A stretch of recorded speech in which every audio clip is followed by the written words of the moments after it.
नमस्कार, आप देख रहे हैं प्रदेश का सबसे भरोसेमंद news channel India news Uttar Pradesh Uttarakhand और मैं हूं आपके साथ आयुष चित्रांश। कृषि सुधार के खिलाफ किसानों का विरोध प्रदर्शन उग्र होता जा रहा है। नए कृषि कानून के खिलाफ दिल्ली की सीमाओं पर हजारों की संख्या में किसान डटे हैं। इस बीच किसानों के विरोध प्रदर्शन पर केंद्र सरकार अब एक्टिव है और कृषि मंत्री नरेंद्र सिंह तोमर ने किसानों को बातचीत के लिए बुलाया था, लेकिन ये बैठक अब बेनतीजा रही है। अब 3 दिसंबर को फिर से किसान संगठन और सरकार के बीच में बैठक होगी। अब किसान अपनी मांगों पर लगातार बने हुए हैं और किसान नए कृषि कानून को खत्म करने की मांग कर रहे हैं। साथ ही एमएसपी खत्म नहीं होगी इसकी गारंटी को भी मांग रहे हैं। तो फिर सरकार किसानों को समझाने की कोशिश लगातार कर रही है कि आप लोगों को गुमराह किया गया है, लेकिन किसान अपनी मांग पर अड़े हैं। जब तक उनकी मांगें पूरी नहीं होती तब तक वो इसी तरह से डटे रहेंगे। साथ ही दिल्ली के सभी सीमाओं को भी वो सील कर देंगे। लेकिन सरकार और किसान की पहली बैठक इन सब के बीच में जो रही वो बेनतीजा है। अब ऐसे में बड़ा सवाल यह है कि सरकार और किसानों की बैठक में आखिर बात क्यों नहीं बनी? अगली बैठक में इसका समाधान कैसे निकलेगा और अब किसानों को कैसे सरकार समझाएगी, ये अपने आप में एक बड़ा सवाल है।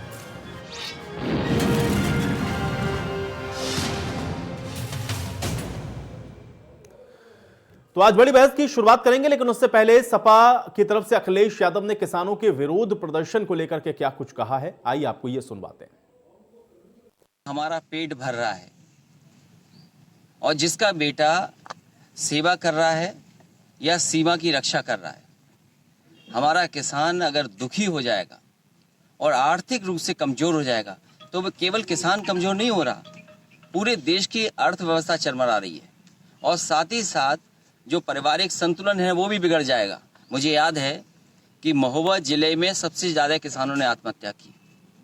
भारतीय जनता पार्टी की जब से सरकार आई है, किसान आत्महत्या कर रहा है, आर्थिक रूप से कमज़ोर हो रहा है और लगातार ऐसे कानून बनाए जा रहे हैं जिससे बड़े लोगों को लाभ पहुंच जाए।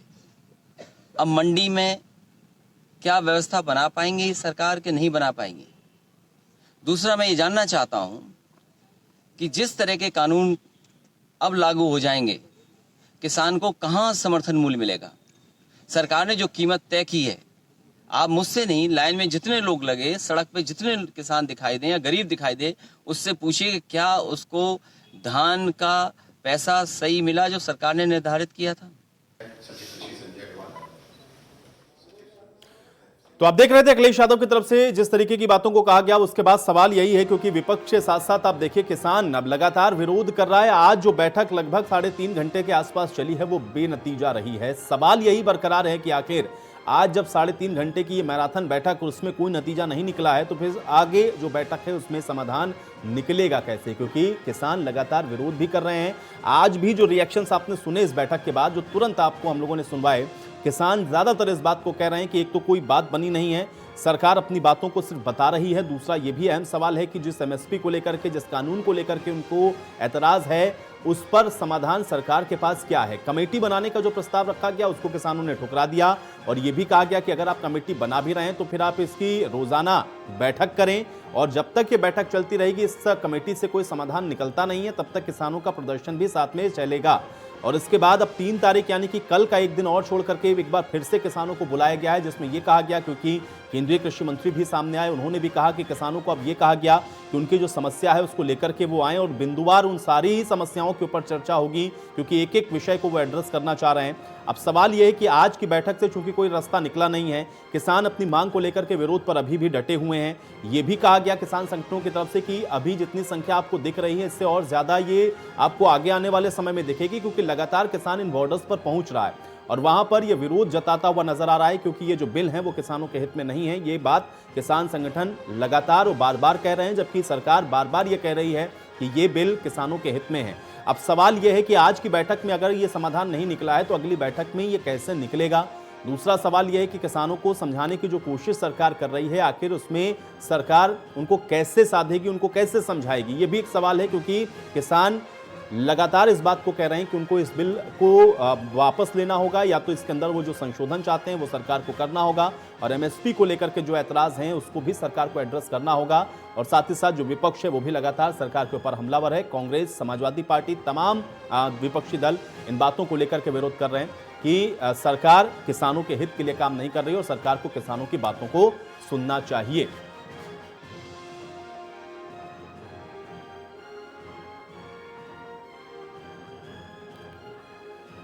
तो चलिए, आज की बैठक बेनतीजा रही है। जो अहम सवाल हैं वो भी बरकरार हैं कि आखिर इसका समाधान निकलेगा कैसे। और आज इसी सवाल के साथ आज की बड़ी बहस की शुरुआत करते हैं। तमाम मेहमान मेरे साथ जुड़ चुके हैं, उनका परिचय मैं आपके साथ करवा देता हूं।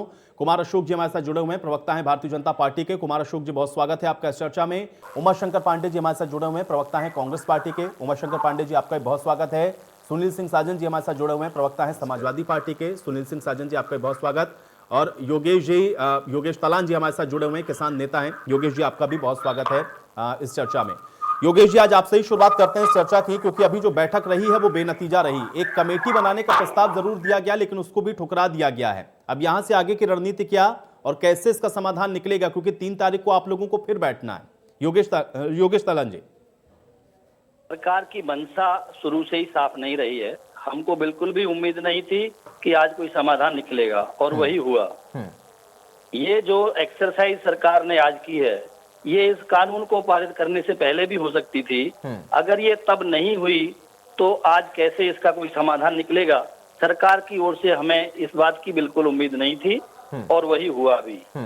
जिस प्रकार समाधान के लिए अगर सरकार का कहीं भी जरा सा भी इनकी नीयत अगर साफ होती तो आज ये दिन भी ना देखने को पड़ता कि किसानों को स्वयं सड़क पर उतर कर संघर्ष करना पड़ता।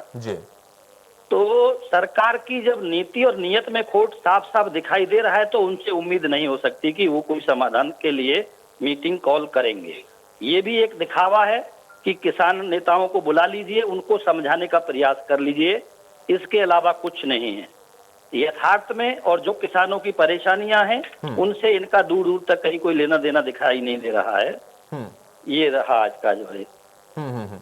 कुमार अशोक जी, मैं चाहूंगा जवाब दीजिए, क्योंकि आप तो बार बार कह रहे हैं कि भाई ये इनके हित का कानून है, इनके हम हित के लिए लेकर के आए हैं। आज भी समझाने की कोशिश कर ली गई और आज भी जो बैठक हुई 3.5 घंटे तक बेनतीजा रही है। अब 3 तारीख को फिर से है बैठक, उम्मीद कैसे बांधी जाए, क्योंकि किसान नेता तो ये कह रहे हैं कि उनको तो आपसे उम्मीद ही नहीं है। फिर हल कैसे होगा? मैं अपनी बात की शुरुआत अपने एक शेर के जरिए करूंगा। हमें खौफे आगोश ने इस कदर डरा रखा है कि हमने उजाले में भी चिराग जला रखा है। भारतीय जनता पार्टी सदैव जनता को जनार्दन और नर को नारायण मान के सेवा करती रही है, और उसी के मूल सिद्धांत पर सबका साथ, सबका विकास और सबके विश्वास पर हम आगे बढ़ रहे हैं।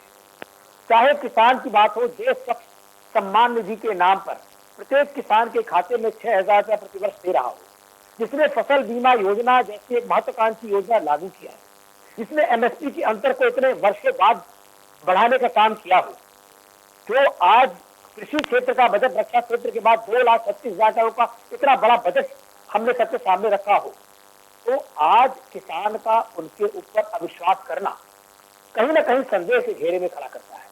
जहां पर गन्ना की मढ़ाई का काम चल रहा है, जहां एक तरफ गेहूं की बुआई का काम चल रहा है, वहां वो कौन से किसान है वो हाथ में बर्छी लेकर के, भाला लेकर के, और उसके बाद जी हमने इंदिरा की छाती में गोली उतारी थी वो हम मोदी की छाती में उतारेंगे, खालिस्तान जिंदाबाद का नारा लगाने वाले। अरे भाई, असली सिख तो वो है जो आज हरियाणा और वहां का सिख, पंजाब का वो सिख है जो आज बॉर्डर पे पाकिस्तान के चाइना के सीमा पे छाती तान के खड़ा है। हम उसकी बात करते हैं, हम उस किसान। कुमार अशोक जी, भाई प्रदर्शन के अंदर बहुत सारी चीजें ऐसी होती हैं जो अप टू मार्क नहीं होती हैं। बहुत सा प्रदर्शन मैंने भी देखे हुए हैं, लेकिन मुझे बताइए, क्या उस 1 या 2-4 चीजों को आप पूरे प्रदर्शन के साथ जोड़ देंगे क्या? जितना किसान बैठा हुआ है सारा खालिस्तानी समर्थक है क्या कुमार अशोक जी? या सारा उसी तरीके से जो आप यहाँ पे पोर्ट्रे करने की कोशिश कर रहे हैं? भाई, किसान तो गया है ना, क्यों इनको आपके ऊपर भरोसा नहीं हो रहा? वो तो कह रहे हैं कि आपकी मंशा ही नहीं है करने की, आपकी मंशा के ऊपर ही इनको सवाल है।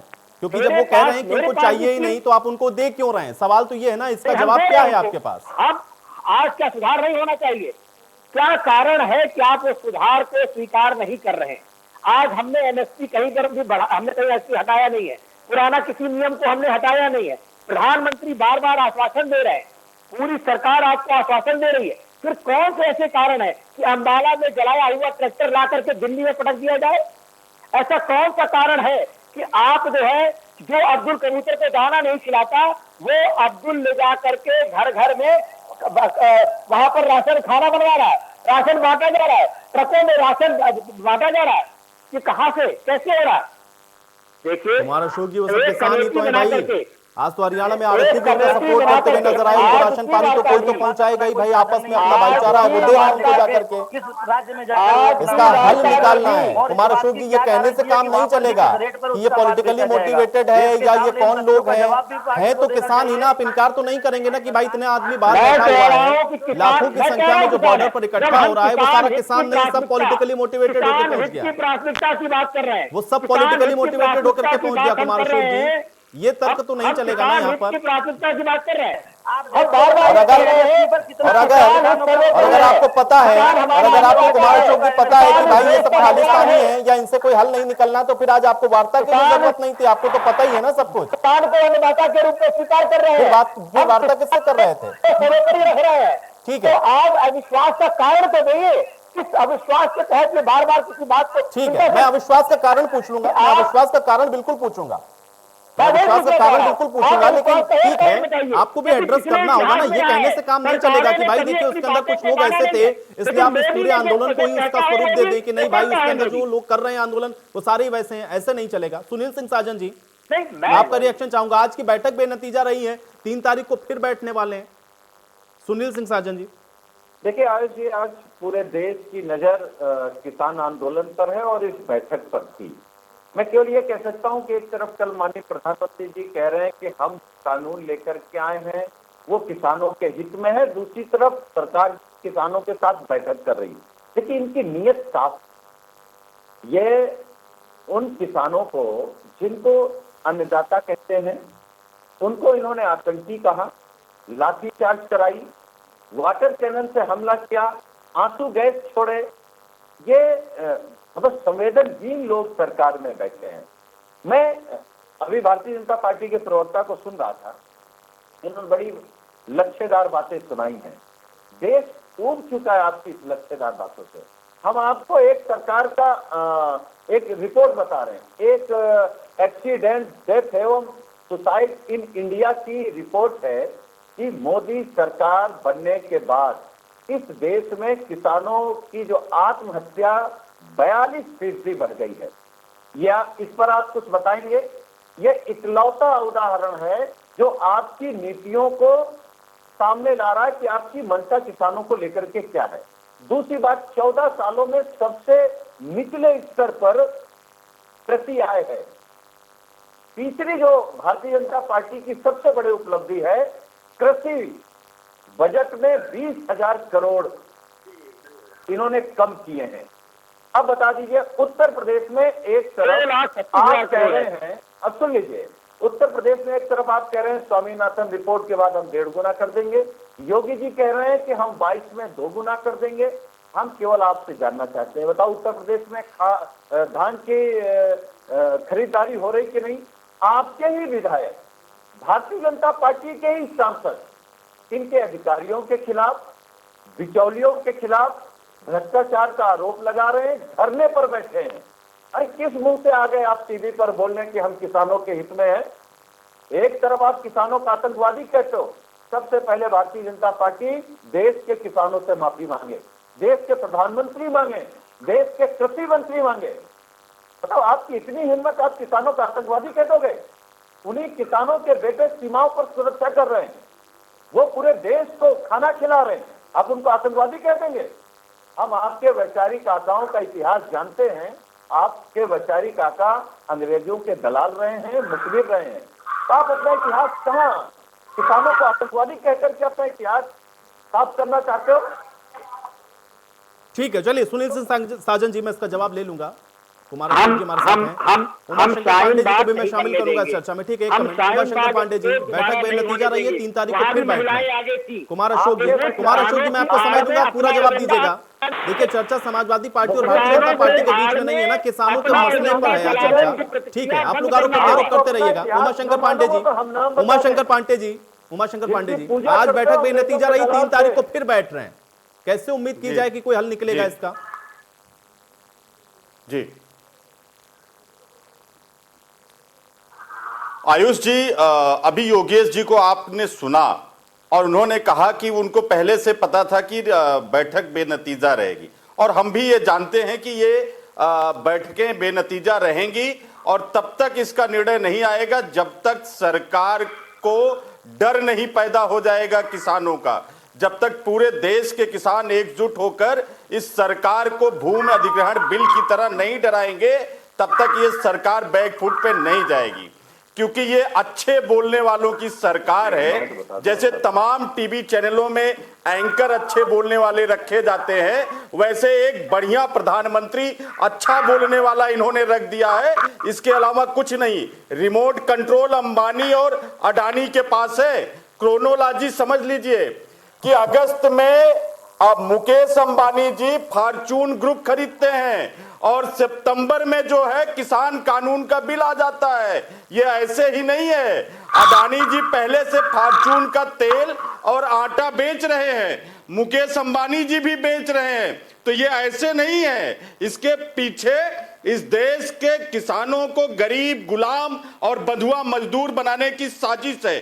अभी देखिए ये कितना दुखद है कि हमारे साथी प्रवक्ता यहां पर शेर पढ़ रहे हैं। मोदी जी बनारस में ठुमके लगा रहे हैं और किसान सड़कों पर ठिठुर रहा है। इससे शर्मनाक बात इस देश में क्या हो सकती है? किसानों को आतंकवादी बताया जा रहा है, किसानों को भारत विरोधी बताया जा रहा है। और जब भी कोई भारतीय जनता पार्टी की सरकार से प्रश्न पूछने खड़ा हो जाता है तो किसी को आतंकवादी, किसी को नक्सलवादी, किसी को अर्बन नक्सल बता दिया जाता है। जब हाथरस का कांड हुआ तो दलितों को नक्सल बता दिया गया। तो ये इससे ज्यादा शर्मिंदगी की बात और हो क्या सकती है? दूसरी जो सबसे महत्वपूर्ण बात है, प्रधानमंत्री जी की गारंटी की बात है। प्रधानमंत्री जी कह रहे हैं मैं गारंटी दे रहा हूं एमएसपी के नीचे खरीद नहीं होगी। तो अगर ये आपकी गारंटी है प्रभु, तो क्यों नहीं उसको 4 लाइन लिख देते उसी में कि एमएसपी के नीचे कोई भी कहीं भी खरीदेगा तो उसको जेल होगी, उसको सजा होगी। ये लिखने में अगर आपके हाथ कांप रहे हैं तो इसका मतलब आपका हाथ आपके कंट्रोल में नहीं है, किसी और के कंट्रोल में है। ये बात अपने आप स्पष्ट हो जाती है। मैं चुनौती देता हूं, अगर प्रधानमंत्री जी अलिखित रूप से यह आश्वासन दे रहे हैं तो मैं उनको चुनौती दे रहा हूं कि अगर आपकी मंशा साफ है, आप किसानों के साथ खड़े हैं, तो लिखित में गारंटी दीजिए एमएसपी की। लिखित में यह कहिए कि अगर कॉन्ट्रैक्ट फार्मिंग होगी और उसमें किसान और कॉन्ट्रैक्टर के बीच कोई बवाल होगा, विवाद होगा, तो डीएम के बाद वो कोर्ट भी जा सकता है, जिसको इन्होंने मना कर दिया है। और शायद हमारे मित्र अशोक जी को ये नहीं पता है कि खालिस्तानी थे कौन। अशोक जी खालिस्तानी वो थे जिनके साथ आपने पंजाब में सरकार चलाई है। अकाली दल खालिस्तान का ही आधुनिक रूप है। आप इतिहास पढ़ लीजिए। जब इंदिरा जी गोलियां खा रही थी तो आप लोग अकाली दल यानी कि खालिस्तानियों का समर्थन कर रहे थे। आपने उनके साथ पंजाब में 15 साल सरकार चलाई है। आपको इतिहास नहीं पता है। ये बेशर्मी भरे बयान देते हैं कि अगर पंजाब जो 85% एमएसपी पर खरीद करता है और वहां उनके वो आंदोलन करते हैं तो आप उनको खालिस्तानी बता देते हैं, जिनके साथ आपने मिलकर सरकार चलाई है। शर्म आनी चाहिए आपको। ठीक है, चलिए इसका जवाब देंगे, लेकिन मैं एक सवाल योगेश जी से भी जरूर पूछूंगा। योगेश जी, कुमार अशोक जी ने यह कहा कि भाई आपको इनके ऊपर भरोसा क्यों नहीं है, और भरोसा नहीं होना इस बात का संदेह पैदा कर रहा है कि आपको कोई बैकअप कर रहा है, इसलिए आप चुनी हुई सरकार के ऊपर भरोसा नहीं कर रहे हैं। भाई इसका क्या जवाब है? क्यों भरोसा नहीं कर रहे हैं सरकार के ऊपर? जवाब दीजिए।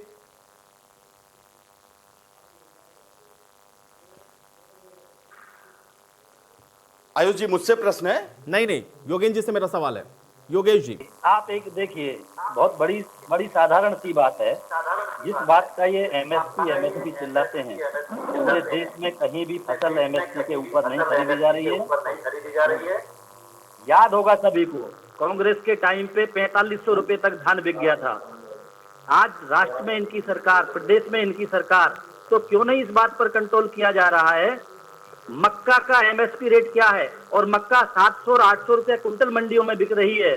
आपका कोई कंट्रोल नहीं। एक बात। दूसरी बात यह है कि जब आप इस कॉन्ट्रैक्ट फार्मिंग को लेकर आए हैं, या आपने उस कानून का उस प्रावधान को खत्म कर दिया कि भंडारण की कोई सीमा आपने नहीं रखी है, तो आप जान लीजिए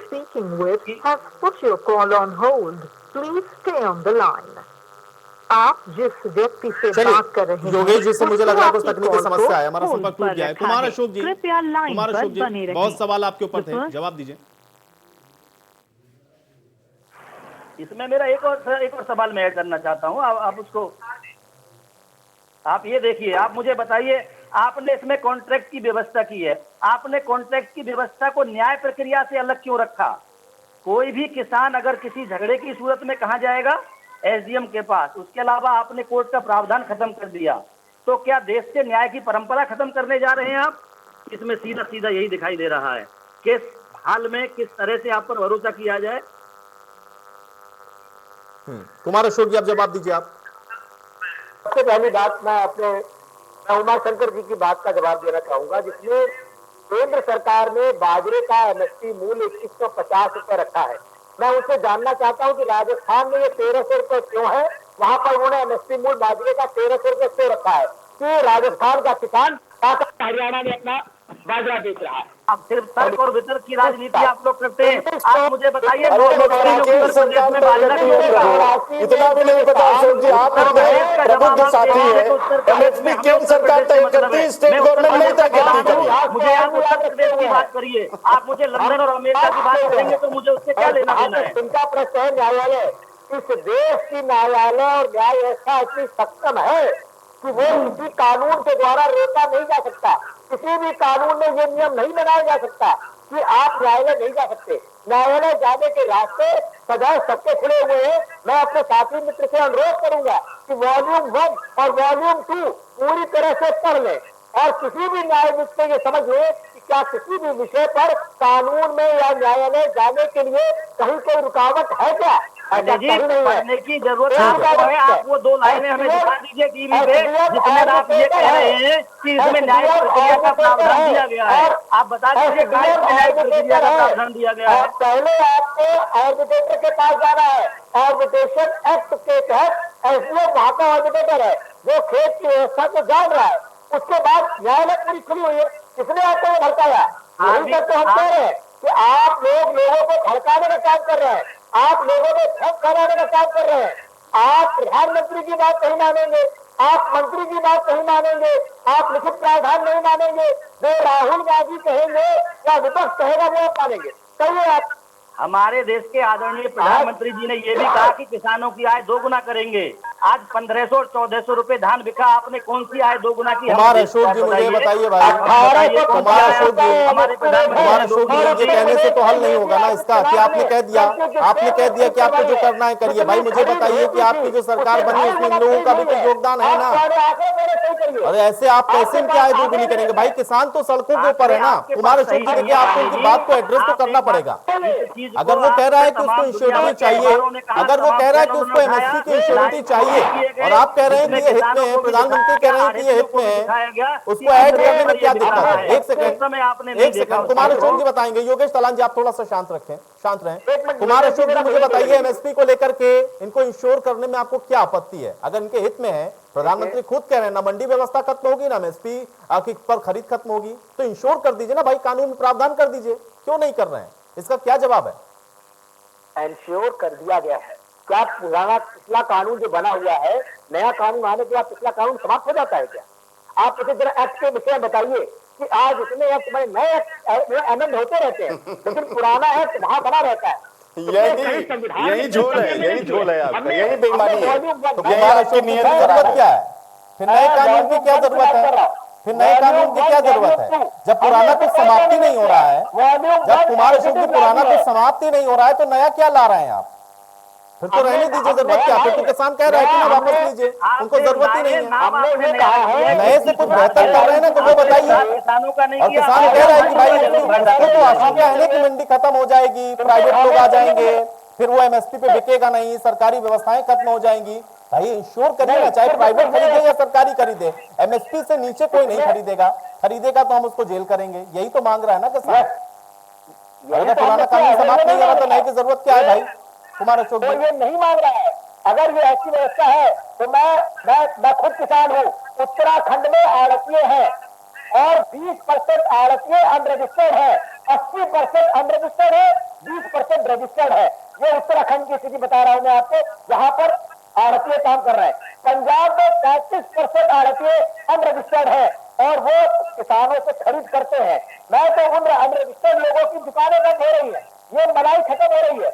आज आके चर्चा नहीं करते कि हमने रवाला शुगर मिल को अपग्रेड किया, हमने शुगर मिल्स को 9 शुगर मिल लगाए जो समाजवादी पार्टी बहुजन समाज पार्टियों के द्वारा शुगर कुमार अशोक जी, उत्तर प्रदेश में भी किसान भाई निकला हुआ है। अब वो बात नहीं चलेगी कि पंजाब का किसान आ गया कि हरियाणा का नहीं आया तो फिर हरियाणा का भी आ गया, अब उत्तर प्रदेश का भी किसान आ गया भाई। प्रदेश को बताइए कि कुमार अशोक जी, उत्तर प्रदेश का भी किसान आ गया और लगातार भारी संख्या में पहुंच रहा है बॉर्डर के ऊपर। हमने समाप्त कर दिया। उत्तर प्रदेश का किसान है ना, जहां आप सरकार चला रहे हैं, उनको क्या आपत्ति है आपके इस कानून को लेकर के, या उनको भी मोटिवेटेड कर दिया? भाई जो विरोध करेगा वो सब पॉलिटिकली मोटिवेटेड है, विरोध कोई नहीं कर सकता है। आप जो लेकर के आए वो फुल प्रूफ है, वो बिल्कुल ऐसा है कि हाँ उसमें सिर्फ फायदा ही होगा, नुकसान नहीं होगा। भाई कुछ तो दिक्कत होगी ना, इतना आदमी अगर सड़कों के ऊपर है कि लाखों की भीड़ क्या पॉलिटिकली मोटिवेटेड कर दी गई? कुमार अशोक जी, ये तर्क आपको सही लग रहा है क्या? ये तर्क सही है आपका? थोड़ा सा बताइए मुझे तार्किक आधार पर, ये लाखों की भीड़ पॉलिटिकली मोटिवेटेड होकर के आ गई। जिस समय किसान को खेत के अंदर बुआई करनी है उस समय वो किसान सड़कों के ऊपर है और आप कह रहे हैं कि पॉलिटिकली मोटिवेटेड है। कुमार अशोक जी, ये तर्क नहीं चलेंगे। मेरी बात तो सुन लीजिए आयुष जी, ये लोग साइड बात काम ऐसे ही कर चुके हैं महिलाओं को आगे करके, और 2-3 महीने तक घेरे रहे, हाई कोर्ट के आदेश को नहीं माना।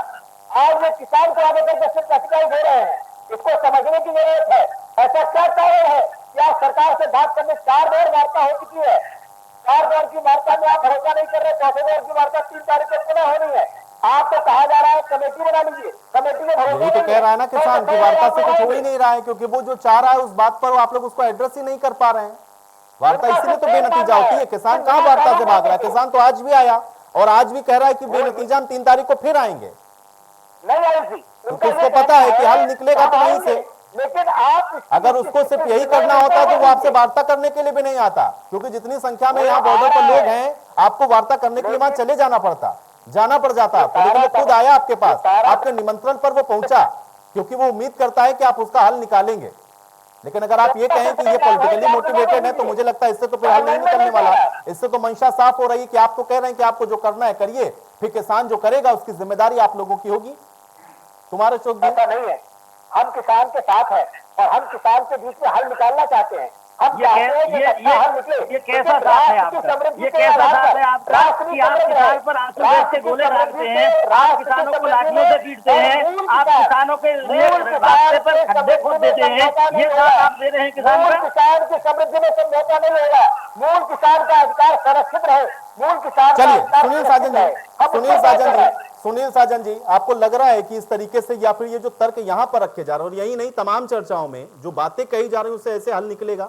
उम्मीद भी क्या की जा सकती है? आपको लगता है कि किसान अब अपना हक मान के ही रहेगा, उसी को कुछ करना होगा? भारत के किसानों का एक तो इतिहास देख लीजिए, जब वो आजादी की लड़ाई में कूदे तो आजादी लेकर के ही माने, और अब अपनी जमीन की आजादी की लड़ाई में कूदे हैं तो आजादी तो उनको मिलेगी, भले संघर्ष के बाद मिले या प्यार से मिल जाए। ये अब सरकार तय करे कि प्यार से देना चाहती है या दूसरे तरीके से देगी। ये लोकतंत्र है, इन्हीं किसानों ने सरकार बनाई है। प्रधानमंत्री जी एक बात लगातार कह रहे हैं कि हम किसानों के हित में लेकर के आए हैं, और किसान कह रहा है कि साहब हम बर्बाद हो जाएंगे। किसान गोली खाने को तैयार है, किसान लाठी खा रहा है, किसान अपमानित महसूस कर रहा है, किसान को आतंकवादी कहा जा रहा है, वाटर कैनन से हमला किया जा रहा है, आंसू गैस के गोले छोड़े जा रहे हैं, और एक तरफ सरकार कह रही हम मध्यस्थता करेंगे, बातचीत करेंगे, रास्ता निकालेंगे। हम केवल एक चीज जानना चाहते हैं, सरकार आखिर चाहती क्या है? अगर प्रधानमंत्री जी कह रहे हैं कि न्यूनतम मूल्य समर्थन लागू रहेगा तो उसको एक लाइन में लिख करके देने में क्या दिक्कत है? क्या अडानी का नुकसान नहीं चाहते या अंबानी का नुकसान नहीं चाहते? देर सवेर आप कौन सा कानून ले आए, और ऐसा कानून लाए कि आप कह रहे हैं हम किसान के लिए लाए, और किसान कह रहा है कि हम इसमें बर्बाद हो जाएंगे। किसान सब कुछ छोड़ करके इस ठंडक में सड़कों पर बैठा है और सरकार साजन जी, देवरिया में जो गोली चलाई गई थी और 100 किसान मरा था, उसके बारे में भी जरा कुछ बता दीजिए किसानों को कि मुलायम सिंह जी मंच पे मौजूद थे और 100 से ज्यादा किसान मार दिए गए थे देवरिया में। उसके बारे में मध्य प्रदेश में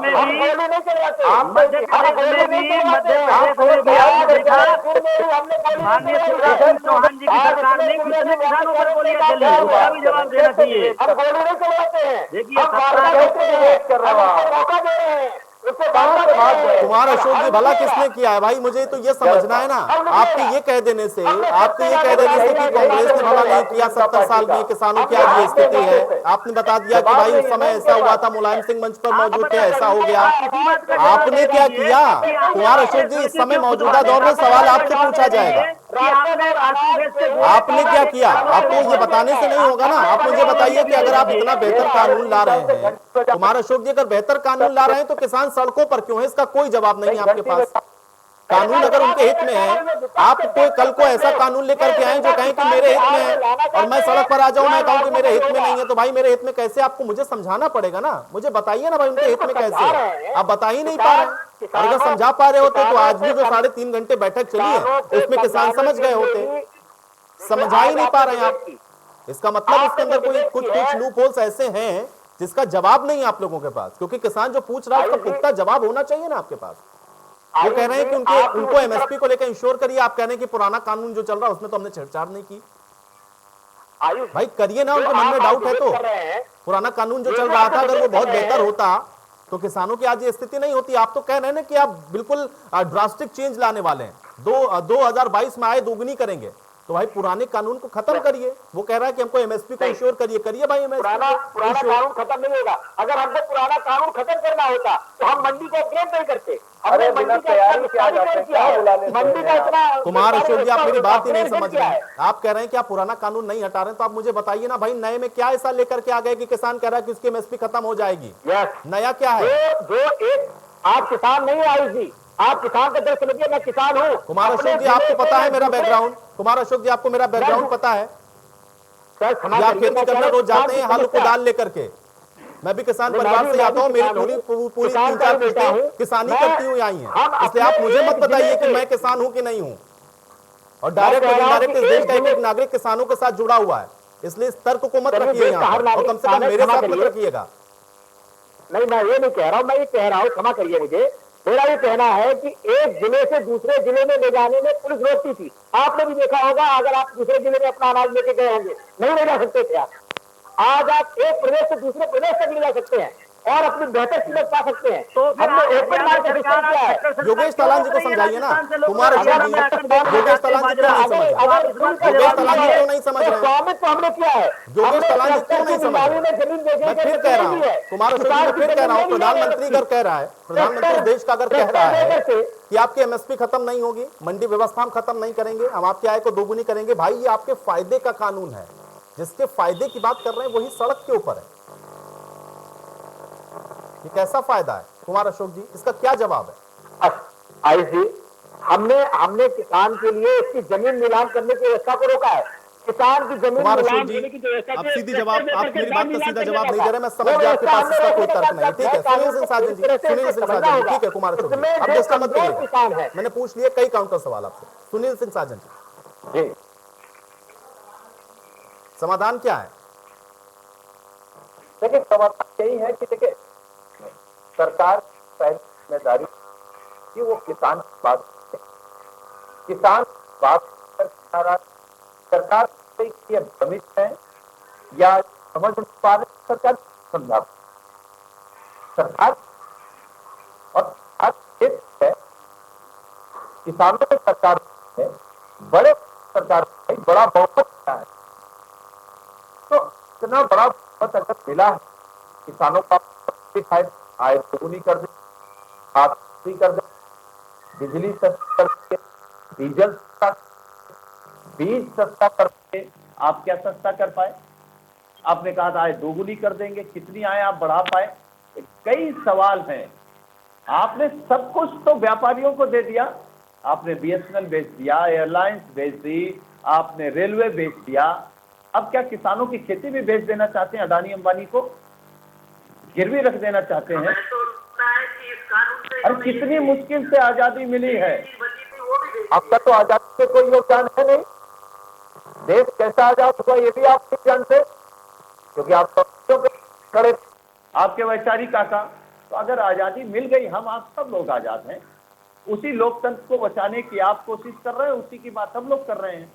किसान अगर सरकार से कोई बात करता या हम विपक्ष में होकर के सरकार पर कोई सवाल खड़ा कर रहे हैं, तो इसका मतलब ये थोड़ा कि हम आतंकवादी हो गए। अरे भाई, कल तक आप विपक्ष में थे, आप सवाल खड़ा करते थे। आज हम विपक्ष में, हम सवाल खड़ा कर रहे हैं। लोकतंत्र की यही सबसे खूबसूरत बात है। जब विपक्ष सवाल खड़ा करता है तो सरकार सही दिशा में चलती है। आपको लगता है कि विपक्ष सवाल खड़ा कर रहा तो हम हो रहे हैं। सरकार सब एक जैसी होती है। सरकार को काबू में रखने के लिए विपक्ष है। इसका मतलब ये नहीं बहुमत मिल गया तो आप जनरल डायर बन जाएंगे, आप किसानों को पिटवा देंगे, गोली चलवा देंगे, वाटर कैनन से हमला करा देंगे, आतंकवादी कह देंगे। कौन होते हैं आप आतंकवादी कहने वाले? क्या है आपका इतिहास और किसानी के बारे में क्या जानते हैं आप? मुझे लगता है भारतीय जनता पार्टी के 90% नेता तो यही नहीं जानते होंगे गेहूं कब पैदा होता है, धान कब पैदा होता है, बाजरा कब पैदा होता है। अभी बाजरे की बात कर रहे थे, आप कह रहे हैं कि पूरे देश में बेच सकते हैं, और आपके मुख्यमंत्री हरियाणा के कह रहे हैं राजस्थान का किसान हरियाणा में बाजरा नहीं बेच सकता। आपने कौन सी कार्रवाई कर दी अपने मुख्यमंत्री के खिलाफ? प्रधानमंत्री कह रहे हैं कि आप कहीं बेच सकते, खट्टर कह रहे हैं कि हमारे यहाँ नहीं बेच सकते। तो खट्टर बड़े या मोदी बड़े? कौन बड़ा? किसको गुमराह कर रहे हो? क्यों देश को गुमराह कर रहे हो भाई? देश बर्बाद कर दिया, जीडीपी खत्म हो गई, व्यापार खत्म हो गया, रोजगार खत्म हो गए। आयुष जी, आपने मुझे सुनने के लिए बुलाया है क्या? ये तो मैं घर से भी सुन सकता था। चलिए एक सेकंड, चलिए उमाशंकर पांडे जी। जी बोलिए, क्या बोल आयुष जी मैं बोलूं? जी जी आयुष जी, देखिए मेरी बात सुनिए। मैं प्रधानमंत्री जी को भी सुन रहा था और भाजपा के साथी को भी सुना और तमाम लोगों को मैंने सुना। एक बात ये कहने की कोशिश कर रहे हैं कि किसानों को कोई बरगला रहा है, यानी कि इनको किसानों की बुद्धि पर भरोसा नहीं है। ये इनडायरेक्टली किसानों को मूर्ख कह रहे हैं, आतंकवादी कह रहे हैं, भारत विरोधी कह रहे हैं और मूर्ख भी कह रहे हैं। असल में ये इंटायर पॉलिटिक्स वाली डिग्री जो है वो मोदी जी की कंफ्यूजन में है। बीकॉम वाली डिग्री जुबिन ईरानी जी की कंफ्यूजन में है, किसानों की डिग्री कंफ्यूजन में नहीं है अशोक जी। वो बिल्कुल वेल प्रूव्ड डिग्री है कि धरती मां के सीने से अन्न उपजाकर लॉकडाउन में भी उन्होंने इस देश का पेट भरा है, और आप उसको कह रहे हैं कि जो है वो बरगलाया जा रहा है। आज लाखों किसान सड़क पर आंदोलनरत है इस ठंडी में, आप उसको कह रहे हैं वो बरगला के लाए गए हैं। आप उसको खालिस्तानी कह रहे हैं, आप उसको आतंकवादी कह रहे हैं, आप इस देश के किसानों को भारत विरोधी कह रहे हैं, आप इस देश के जवान, नौजवान, किसान, बेरोजगार सबको एक साथ लाके आपने सड़क पर एक दूसरे के खिलाफ खड़ा कर दिया है। ये कौन सी सरकार आप चला रहे हैं? अडानी और अंबानी का एहसान आप उतारिए। जिस जहाज से मोदी जी चलते रहे हैं अडानी ग्रुप के, उसका किराया आप इस तरीके से चुकाइए, लेकिन किसानों को मत मारिए, नौजवानों को मत मारिए, जवानों को मत इस तरीके से लाके अपने ही माँ बाप के सामने खड़ा कर दीजिए। दूसरी बात, आपसे किसान मांग क्या रहा है? आपसे आप जो प्रधानमंत्री जी कह रहे हैं, सुनिए पहले, प्रधानमंत्री जी कह रहे हैं ना एमएसपी के नीचे खरीद नहीं होगी। जिस बात को प्रधानमंत्री जी कह रहे हैं उसको लिख के देने में क्या जा रहा है? अगर प्रधानमंत्री जी की गारंटी इतनी महत्वपूर्ण आप मान रहे हैं और देश भी मान रहा है, हम भी मान रहे हैं, तो लिख के दे देना, क्या प्रॉब्लम है? अगर प्रधानमंत्री जी की गारंटी सही होती है, सच्ची होती है, तो प्रधानमंत्री जी लिख के दे दे, बस खत्म बात। कोर्ट किसान जा सकता है, अगर कोई डिस्प्यूट खड़ा होगा तो किसान कोर्ट में जा पाएगा। ये लिखिए, कानून हटा दे। आप कह रहे थे ऐसा कुछ नहीं है, ये लिखा है, सुनिए, ये बाकायदे जो आपने एक्ट लाया उसमें लिखा है कि अगर कोई डिस्प्यूट होता है कॉन्ट्रैक्टर और किसान के बीच तो एसडीएम के पास जा सकता है, डीएम के पास जा सकता है, लेकिन उसके बाद कोर्ट नहीं जा सकता। यह प्राविधान किस बात का भैया? और वो जो 1955 वाला एक्ट था हमारा, भंडारण अधिनियम वाला, आवश्यक वस्तु वाला, उसको आपने क्यों तिलहन दलहन तेल इन सब पे खत्म कर दिया? इसलिए ना कि अंबानी साहब और अडानी साहब आए ले और उत्तर प्रदेश की जमीन का एक बड़ा हिस्सा खरीद ले, उस पर उसी किसानों से गुलाम बनाकर, बंधुआ मजदूर बनाकर खेती कराएं और फिर उसके आधार पर जिस रेट पर चाहे वो बेचे। आज फॉर्चून का आटा जो अडानी जी का है वो कितने में है? कितने में है? 30 रुपए से ज्यादा की कीमत पर वो आटा मिल रहा है। समझ रहे हैं ना? जो गेहूं आप खरीदते हैं 1800 रुपए में, वो 30 रुपए किलो अडानी जी आज बेच रहे हैं। और जब पूरा पावर उनको मिल जाएगा तो 40-50 रुपए में जितने में मन कहे बेचेंगे। आलू आज हो गया ना 50-60 रुपए किलो, पहली बार हुआ है ना आलू 60 रुपए किलो। प्याज 80 के पार हो गया, पेट्रोल डीजल 90 के पार हो गया। आखिर ये सब हो रहा है ना, तो इसका आप क्या जवाब देंगे? आप किसानों को चाहे उनको कहिए ये बरगलाए हुए हैं, चाहे आप आतंकवादी कहें, देशद्रोही कहें, खालिस्तानी कहें, लेकिन उनके 3 प्रश्नों का जवाब आप दीजिए। आपने इसेंशियल कमोडिटी एक्ट 1955 क्यों खत्म किया? काला बाजारी और भंडारण को आपने, जो अवैध भंडारण, उसको लाइसेंस क्यों दिया? एक बात। दूसरी बात, एमएसपी को आप लिखित में क्यों नहीं दे रहे हैं? जब देना ही है तो लिखित में क्यों नहीं दे रहे हैं? 2 बात। तीसरा, किसान डीएम से भी जब वो नाराज होगा, डिस्प्यूट सॉल्व नहीं होगा, तो वो कोर्ट क्यों नहीं जा सकता है? ये 3 बातों का चलिए जवाब उमाशंकर जी, अब इन तीनों बातों का मैं जवाब इंडिया दूंगा। न्यूज के दर्शकों को किसान भी नेता और भी हमारे देश साथ को भी मौजूद और हैं, एक सवाल प्रदेश मेरा के उनसे भी है। किसानों को भी। योगेश जी, मुझे ये बताइए, क्योंकि आज तो जो बैठक हुई 3.5 घंटे तक कोई हल नहीं निकला। आपने भी चर्चा की शुरुआत में कहा कि आपको तो भरोसा ही नहीं है, तो फिर हल है क्या इसका? भाई रास्ता तो बातचीत से ही निकलना है ना। अगर भरोसा ही नहीं है और आप जान रहे हैं कि इसका नतीजा यही होना है, तो हल क्या होगा फिर?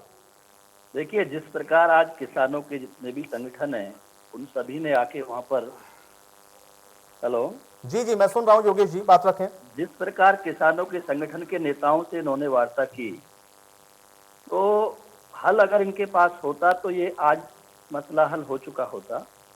दरअसल इनको मसला हल करना नहीं है, क्योंकि इनकी नीयत किसानों के साथ साफ नहीं है। अगर इनकी नीयत किसानों के साथ साफ होती तो जिस प्रकार इन्होंने भंडारण की सीमा को व्यापारियों के लिए खोल दिया, ये देश के हित में नहीं है, ये किसानों के हित में नहीं है। क्योंकि एक बड़ा प्रैक्टिकल मैं बताऊं आपको, मान लिया एक गांव से कोई व्यापारी इसमें से अगर उसकी उत्पाद को लेता है, तो वो ये भी करेगा कि अच्छे उत्पाद, अच्छी क्वालिटी को वो पहले ले जाएगा और ज़्यादा क्वांटिटी को ले जाएगा। इसमें जिस किसान के पास छोटी क्वांटिटी रह जाएगी, बाद में उसको बेचने के लिए जगह नहीं मिलेगी, मंडियों में आढ़तियां होंगे नहीं उसको लेने के लिए, और अंत में ये होगा कि वो किसान की फसल उसके घर में खराब हो जाएगी। गेहूं भी होगा तो उसमें घुन लग जाएगा, वो खराब हो जाएगा। दूसरी इतनी फसलें हैं उनमें सभी में खराबी आ जाएगी, और अंततः जो एक दुर्दशा हम देखने को हमारे देश में मिलती है कि किसान आत्महत्या क्यों करता है, वो मजबूर हो जाएगा इसके चलते कि जब उसके पास कौड़ी कौड़ी के लिए वो तरसेगा तो वो निश्चित रूप से आत्महत्या करेगा। इनके इस कानून के प्रावधान के तहत ये होने जा रहा है। नहीं, लेकिन योगेश जी मुझे बताइए, आप क्योंकि बार बार इस बात को दोहरा रहे हैं और आप कह रहे हैं कि भाई इनकी मंशा नहीं है। अगर इनकी मंशा नहीं तो फिर यहाँ से आगे क्या होगा? क्योंकि अभी तो 3 तारीख को भी बात होनी है। 2 दौर की बैठक आप लोग पहले कर चुके हैं, आज तीसरे चरण की बैठक थी, बेनतीजा रही। 3.5 घंटे लगभग आप लोग बैठे हैं और अब आप ये कह रहे हैं कि आपको पता है कि इनकी मंशा नहीं है, कि ये लोग आप जो कह रहे हैं वो करने वाले हैं। तो यहाँ से आगे क्या फिर योगेश तलान जी? और 3 तारीख को भी क्या हम ये मान के चलें कि कुछ नहीं होगा फिर? क्योंकि आप तो मंशा पर सवाल उठा रहे हैं ना। बिल्कुल, आज की जो बैठक हुई, आज की बैठक में सरकार ने सिर्फ इस बात की कोशिश की कि वो किसानों को समझाने की कोशिश की, उनकी जो समस्याएं उनको सुनकर उसका समाधान देने का 1% भी प्रयास नहीं हुआ। सिर्फ इस बात पर प्रयास होता रहा कि हमने जो किया है वो ठीक है, सरकार ने जो किया है वो ठीक है। ये तो आप पिछले काफी दिन से चिल्ला रहे हैं। और सबसे बड़ी बात ये है, अगर इन लोगों को ये किसान के ऊपर ये बिल लेकर आना था, तो जिस देश की रीढ़ की हड्डी किसान हो, उसमें इन्होंने आनंद फानंद में कोरोना काल में इस एक्ट को लागू किया और बिना किसान संगठनों के नेताओं से चर्चा किए, बगैर किसानों की स्थिति को इन्होंने समझे, इन्होंने इस एक्ट को पास किया। तो इसी से मंशा साफ हो जाती है कि एक सेक्टर बचा था देश में, किसान की दुर्दशा पर भी इनको रहम नहीं आया और अंततः उसको भी व्यापारियों कुमार अशोक जी जवाब दीजिए। कुमार अशोक जी जवाब दीजिए। सबसे पहले तो मैं 60 वर्ष था, तो 60 वर्ष के शासन में जिन लोगों ने किसानों को आत्महत्या करने के लिए अकेला छोड़ दिया था, और किसानों की दयनीय स्थिति को उनकी किस्मत बना दिया था, उस किसान की मलाई बिचौलियों के माध्यम से वर्षों से खाते रहे थे, उसकी हमने थाली छीनी है। और बिल्कुल आज बिल्कुल पांडे जी, मैं एक बात कहना चाहूंगा, 13 साल में आपने किसानों की आत्महत्याएं रोक दी, बहुत अच्छी बात है। 13 साल में एक भी आत्महत्या नहीं हुई। आप अपने रिकॉर्ड देखिए अपनी सरकार का। आपने जो बोला है आपकी बातें हाथ कर रहा है, अंदर आप थे कि नहीं थे? अगर आप अंदर थे तो अंदर बार बार सरकार ने आपको आश्वासन देने की बात रखी है, लेकिन आप एक भी आपकी यूनियन में आपस में एक भी प्रश्न का उत्तर ये नहीं रखता है कि ऐसा आप किस आधार पर कह रहे हैं, ऐसा आप क्यों कह रहे हैं। आर्बिट्रेशन एक्ट का मसला वहां उठाया ही नहीं गया, क्योंकि आर्बिट्रेशन एक्ट संविधान में है। आर्बिट्रेशन एक्ट में ये नियम है कि जो आर्बिट्रेटर होते हैं वो दोनों के बीच मध्यस्थता करते हैं, और मध्यस्थता करने के बाद वो अवार्ड होता है। अवार्ड डिग्री को आप उच्च न्यायालय से लेकर सर्वोच्च न्यायालय तक कहीं चैलेंज कर सकते हैं, ये कहीं रोक नहीं है। दूसरी बात, जो आपने सॉरी कहा कि नया आनंद फानंद में कोरोना काल में लिया है, तो स्वामीनाथन बिल है। कई वर्षों पहले स्वामीनाथन बिल पास हो चुका था, और कई वर्षों से कांग्रेस ने उसको अटका रखा था, अटका के भटका के मटका के अपनी जेबें भर रहे थे। ये सारा रेना उन लोगों का है। स्वामीनाथन को जानते हैं आप? अशोक जी जानते हैं स्वामीनाथन को? स्वामीनाथन को पढ़ा है आपने? कहां से शुरू किया था उन्होंने अपना हरित क्रांति? क्या है स्वामीनाथन की रिपोर्ट, जरा बताएंगे? आलू भंडारे में इनका नियम था कि आलू भंडारे उसी पंजाब से शुरू हुआ था, उसी पंजाब से स्वामीनाथन जी चेयरमैन थे, उसी पंजाब से हरित क्रांति इंदिरा जी के समय में राजीव गांधी जी की देखरेख में शुरू हुआ था। और उन्हीं किसानों को आप आतंकवादी बता रहे हैं। हरित क्रांति स्वामीनाथन जी चेयरमैन थे, उन्हीं के नेतृत्व में पंजाब से शुरू हुआ था। सुन लीजिए, आपका ज्ञान बढ़ा दे रहा हूं। और उन्हीं पंजाब के किसानों को आज आप खालिस्तानी आतंकवादी भारत विरोधी बता रहे हैं। आपको शर्म आनी चाहिए। आपको खुद क्या समझ में आ रहा है कि आप क्या क्या बोल रहे हैं? या मोदी जी को क्या पता है कि उन्होंने क्या बोला बरगलाने के नाम पर? उनकी डिग्री संदेहास्पद है, किसानों की डिग्री बिल्कुल पक्का प्योर है, ये जान लीजिए आप भी और मोदी जी भी। ये कांग्रेस गद्दारी में उतर गई है, और कांग्रेस गद्दारी कर रही है, देश के साथ गद्दारी कर अब रही है। चिल्ला के सब छिपाएंगे क्या? अडानी के जहाज का किराया कितना हो गया है कि किसानों का बलिया पे चल रहा है? पांडे जी, उमाशंकर पांडे जी, एक सेकंड, अरे एक सेकंड भाई साहब, थोड़ा सा चुनाव में कुमार अशोक जी पहले किसान आराम से गैरतन पर बोलिए, और जो आप नहीं आवाज नहीं, उमाशंकर जी एक सेकंड, उमाशंकर जी भाई जवाब लेने दीजिए, उमाशंकर जी भाई जवाब लेने दीजिए, भाई जवाब ये देंगे, उमाशंकर जी जवाब ये देंगे, आपके सवाल हो गए। कुमार अशोक जी भाई ये बताइए, दो महत्वपूर्ण सवाल जो उठे थे उसका जवाब आपने नहीं दिया, पूरा घुमा रहे हैं। 7 साल 70 साल का पूरा हिसाब दिया आपने। आप मुझे बताइए, एमएसपी पर इंश्योर क्यों नहीं कर रहे हैं आप, और उनको कानूनी अधिकार क्यों नहीं दे रहे हैं? भाई डीएम कैसे तय करेगा, डीएम कैसे तय करेगा, एसडीएम कैसे तय करेगा?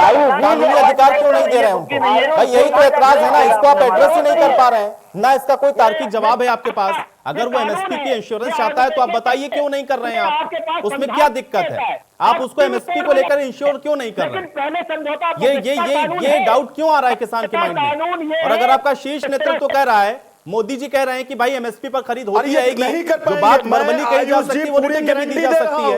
प्रधानमंत्री की गारंटी हमने फेल हुई है। तुम्हारा सुधार में क्या दिक्कत है? मुझे टेक्निकलिटीज बताइए ना। जीएसटी पर ले लीजिए, उनकी गारंटी का कोई मतलब है क्या? देखिए भाई ऐसे काउंटर सवाल करने से नहीं होगा। उमाशंकर जी वो कहे आपका सवाल, भाई मेरा जवाब चाहिए। उनकी गारंटी का कोई मतलब है उमाशंकर क्या? जी ठीक है, आप उनको बाद में ज्ञान दे दीजिएगा पूरा। कुमार अशोक जी, एमएसपी को लेकर के इंश्योर क्यों नहीं कर पा रहे हैं? कानूनी अधिकार को लेकर के इसको क्यों इतना डाउट में जा रहा है किसान? ये दो चीजें हैं, जो बड़े मुद्दे उठा रहे हैं, भाई इसका क्या जवाब है आप लोगों के पास? और हम कैसे उम्मीद करें कि 3 तारीख को भी हल निकलेगा? 3.5 घंटे तो आज भी बैठ लिए ना, 2 दौर की बैठक आपने पहले भी कर ली है। बिल्कुल हल निकलेगा, यही किसान नेता इस बात को समझेंगे, और पूरी तरह से जब ये समझ जाएंगे तो ये विश्वास करेंगे। जैसे पहले इन लोगों ने 370 पे हल्ला मचाया, इन्होंने पूरी तरह से राम मंदिर पे हल्ला मचाया, जिस प्रकार से इन लोगों ने सीएए पर हल्ला मचाया, जिस प्रकार से नोटबंदी पे हल्ला मचाया। कुमार अशोक जी मुद्दे से मत भटकाइए, कुमार अशोक जी मुद्दे से मत भटकाइए। आपने सवाल का जवाब नहीं दिया, आपने सवाल का जवाब फिर नहीं भी दिया। आपका झूठ जो नहीं छूटेगा, verbally कहा कुछ भी जा सकता बोलते है वो रहिए। रिटर्न में क्यों नहीं कहा जा सकता आपकी है? बेईमानी उसमें छूटेगी क्या नहीं। टेक्निकल दिक्कत है मुझे बताइए ना, टेक्निकल दिक्कत बताइए ना मुझे आपकी बेईमानी छुपेगी मुझे नहीं। बताइए कि जो बात वर्बली आप कह रहे हैं वो रिटर्न में क्यों नहीं दी जा सकती है? क्या जवाब है इसका? 60 साल का हिसाब नहीं चाहिए मुझे यहाँ पर, 60 साल का हिसाब नहीं चाहिए, पॉलिटिकली मोटिवेटेड है ये मुझे नहीं सुनना है, ये सब मैं सुन चुका हूँ। मुझे ये बताइए कि इसमें टेक्निकल दिक्कत क्या है? पर्टिकुलर कोल्ड स्टोरेज में होता था, उस आलू के भंडारों को किसी भी कोल्ड स्टोर में ले जाने के लिए हमने नियंत्रण समाप्त कर दिया। अब आलू वाला किसान एटा से अगर वो आएगा तो इटावा में जाकर रख सकता है, दिल्ली के कोल्ड स्टोर में रख सकता है, सीधा फैक्ट्री में दे कुमार सकता है। अशोक जी, ये कांग्रेस एमएसपी ने रिटर्न में क्यों नहीं दे सकते? कुमार अशोक जी, मैं फिर दोहरा रहा हूँ, एमएसपी रिटर्न में क्यों नहीं दे सकते? कम पे खरीदेगा जेल करेंगे आप, क्यों नहीं कह सकते हैं जब आप वर्बली ये बात कह सकते हैं? ये तो लिखा हुआ, ये तो ऑलरेडी इसमें एक्ट में है। अडानी अंबानी नाराज हो जाएंगे, इनकी हिम्मत नहीं है कह दे। कहाँ लिखा हुआ है? कुमार अशोक जी, मुझे लगता है आपने एक्ट नहीं पढ़ा, पढ़िएगा, अच्छा ध्यान से पढ़िएगा और अगली बार बैठिएगा रिसर्च के साथ बैठिएगा। बहरहाल मेरे पास समय नहीं है, आप सभी का बहुत शुक्रिया, आप लोगों ने समय निकाला, इस चर्चा का हिस्सा बने। अब सरकार को इसका हल निकालना है, लेकिन वो निकालेगी कैसे, ये अपने आप में एक बड़ा सवाल है, क्योंकि आज भी 3.5 घंटे की मैराथन बैठक बेनतीजा रही है। अब 3 तारीख को एक बार फिर से किसान संगठनों के साथ बातचीत है, देखना यह कि इसका हल निकलता कैसे है। आज बड़ी बहस में मेरे साथ फिलहाल इतना ही।